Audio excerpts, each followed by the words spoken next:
On the flip side of Apple today, the troubled electronics retailer RadioShack. Shares of the specialty chain tumbled today, down as much as 13% at one point after an analyst set his price target on the stock to 0 and said a bankruptcy filing is imminent. So how close is the chain to packing it in, and can RadioShack turn things around? Morgan Brennan reports. RadioShack is a retail icon, but to some shoppers, it's becoming a bit of a relic. I can find things other places. It's not my go-to place. More than one analyst sees the stock now under $1 a share, heading to 0. And lenders are becoming increasingly wary as RadioShack burns through cash, losing almost $100 million in just 3 months earlier this year, while same-store sales fell about 14%. Everyone knew that RadioShack was struggling. That was no big surprise, but the magnitude of the losses was shocking, quite frankly. I don't know if the fat lady is singing yet, but she's definitely warming up. I do not think that RadioShack has adequate liquidity to make it through 2015. It's no secret that brick-and-mortar electronics stores are struggling. Not good news for RadioShack, which is hurting as much, if not more, than many of them. In its glory days, RadioShack was always there for people who like to make things, hobbyists who built ham radios, or if your computer needed a new battery or adapter. But nowadays, consumers are increasingly turning elsewhere, ordering parts online or buying new electronics altogether.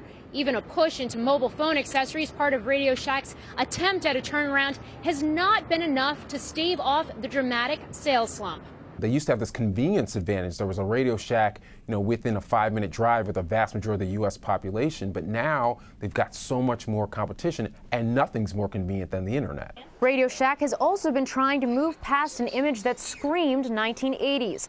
The updated stores are doing okay, but it's not likely the company can afford to renovate or open many more of them. In fact, it's been closing certain locations. What to do?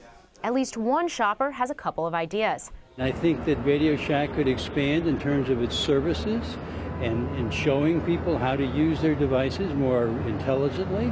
I think they could also show them how to build their web pages and do things like that. I think it's a terrific store, and I hope they keep going. For now, though, the clock seems to be ticking. For Nightly Business Report, I'm Morgan Brennan in New York City. Michael Pachter joins us now to discuss his bankruptcy call on RadioShack. He's a managing director of equity research at Wedbush. Mr. Pachter, welcome. Good to see you again, Michael. Hey, Tyler. Thanks for having me. I like RadioShack. As I was just saying to Susie, I like to go there because there's never anybody there. It's always empty, and you can get out in a hurry. Do you think this store can make it even into the Christmas holiday season this year, given its liquidity position? Yeah, I think without a capital infusion, they can't. I don't think they have enough cash to buy inventory for the holidays. I don't think that vendors are going to advance them inventory without cash payment, and their cash balance is below $100 million. As your reporter said, they're losing about $100 million a quarter, so they're going to be out of cash before Christmas. I'd say that if they don't get a capital infusion before November 1st, they don't keep the doors open. So money's coming in somehow. My call is that money's going to come from a very savvy creditor who's going to insist on being senior to all existing creditors. And that is easiest if they force a bankruptcy, wipe out the equity holders, allow the company to renegotiate existing leases. That'll put the company in better financial health if they declare bankruptcy first. Well, you have to wonder why anyone would want to put good money after bad. I guess that's, somebody who has some kind of vision. But absent that, is it possible? I mean, what's next for RadioShack? Would somebody else buy it, would pick it up, some retailer? I think that it made a lot of sense to Best Buy a handful of years ago, probably 5 or 6 years ago. Best Buy was making a big push into, standalone mobile stores, and RadioShack has about the right size and about the right retail footprint for that. Best Buy really can't afford to do that right now, so I don't think that's a possibility. And nobody's really looking for small-sized stores. I mean, you've got GameStop with 5,000 or 6,000 small stores. They're slowly converting into a AT&T third-party carrier, reseller. I don't see anybody stepping up and buying small-format stores. I think if RadioShack declares bankruptcy, someone may come in and buy a piece of it or the name, but I don't think anybody buys a whole company. I know when you and I last spoke, we were talking about Best Buy and really the disruption of the internet in this particular space.